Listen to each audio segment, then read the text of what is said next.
just that there is a large section of people who just don't get it. And that large section appears to be larger than it is because it's the internet.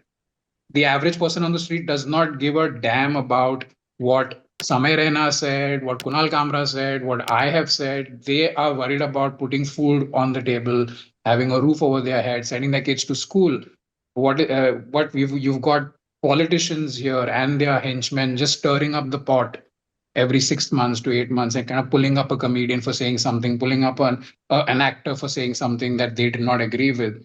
So it's just one gigantic circus that we are all witnessing. Right. But when you say the average man does not care about this, but if you look at the trend over the last few years, there have been so many instances where what we thought was the fringe is now becoming at the very center. I mean, Yeah, the instances are growing. It's no longer a once in a year sort yeah, of incident that's happening. So is that going to yeah. affect where the industry sort of goes in the future? No, it will affect where the country goes in the future. Right? Fair.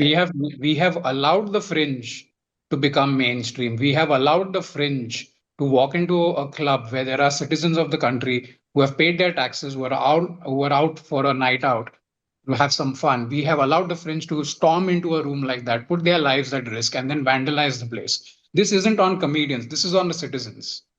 This is Yeah. on every citizen who looks the other way when stuff like this happens, right? This is what's happening right now. It has nothing to do with comedy. It is about keeping people in line. It is about a show of strength. Abuse these people, threaten them with death, threaten them with rape, vandalize their homes, vandalize the places where they work. That way, we can keep the citizens quiet so they will not ask questions.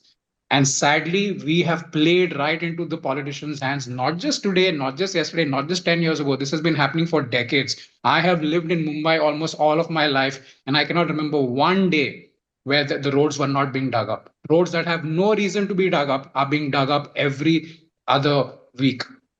And why? Because they know the IQ of their base is so low, they will not question. They will not ask. They're happy to look the other way. Imagine this, you go to a fancy restaurant that charges a lot of money, you order a really expensive meal. That meal shows up 3 hours later, is stale and served on a broken plate. What would you and I do? We'd kick up a storm because we are expecting a certain level of service and standard because of the bill that we're about to pay.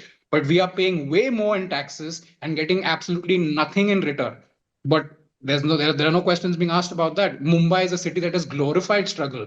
We have accepted it. We have indoctrinated it into our beings. And okay, this is what it is. If you live in Mumbai, you must struggle because struggle is a part of the road to success, right? But that's the whole problem in India. The road to success is full of potholes, so you will be struggling your entire life. There are people in this country who have lived and died at the same social status, socioeconomic status, because the government did not care.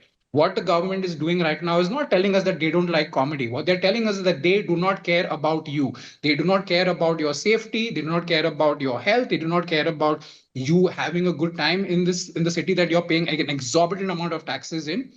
All they want you to do is keep your head down so they can put their hands into the coffers and take your hard-earned taxes that you have paid and put it in their pockets until the next party comes into power.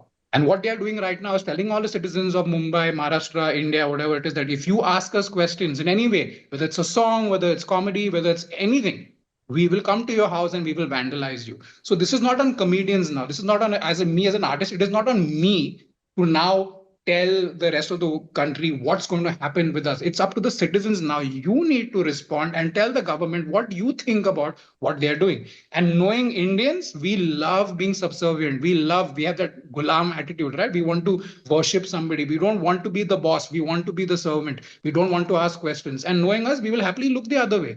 We will live our entire lives in a pothole as long as as long as it means that we don't have to develop a spine and ask questions of the people that we have put into power. That's it.